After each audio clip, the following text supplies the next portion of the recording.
If you remember Mahabharat story, that Ekalabhya made a murti of Dronacharya, and that murti became the mentor and the coach. You can always have a human being as a mentor and the coach, but the image of that in your mind itself is a process of mentoring. So you can have a junior manager, you are a young person, you are, your CEO is very senior.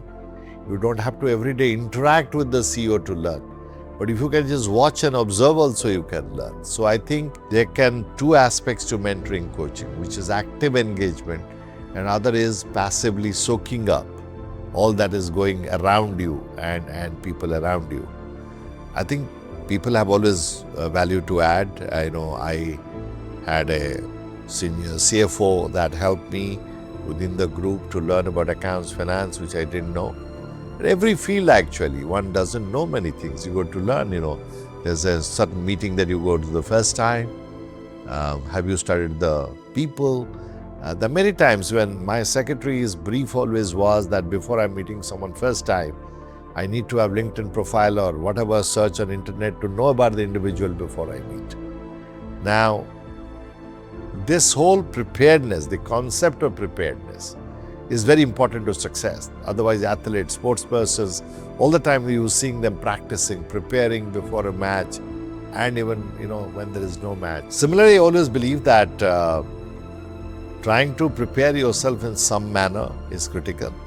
Coaches and mentors can be of great help if you can learn from their experiences. There can never be perfect parallel between one person's experience with another, but there will be fundamental levels of principle that would equally be applicable and relevant, or at least your repertoire of choices would increase because you can plug into many different kinds of experiences to learn from. How do you identify?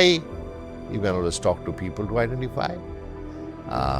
You can look at some experts in a certain area. If you are looking at something too specialized, for example, you can look at people who have retired, you can look at professors. Anybody from your parents to your professors to your friends to your own children can be your coaches and your, in contemporary times, young children they have more understanding about technology than you have. They can be reverse mentors of you, they can teach you a few things, Internet trading, for example, share trading. I would never know how the hell to trade shares on any platform. But these young people, I see they do that, So if you want to learn something new on technology, you can reverse mentoring by young people. But it's the attitude of trying to prepare yourself to learn is what is important.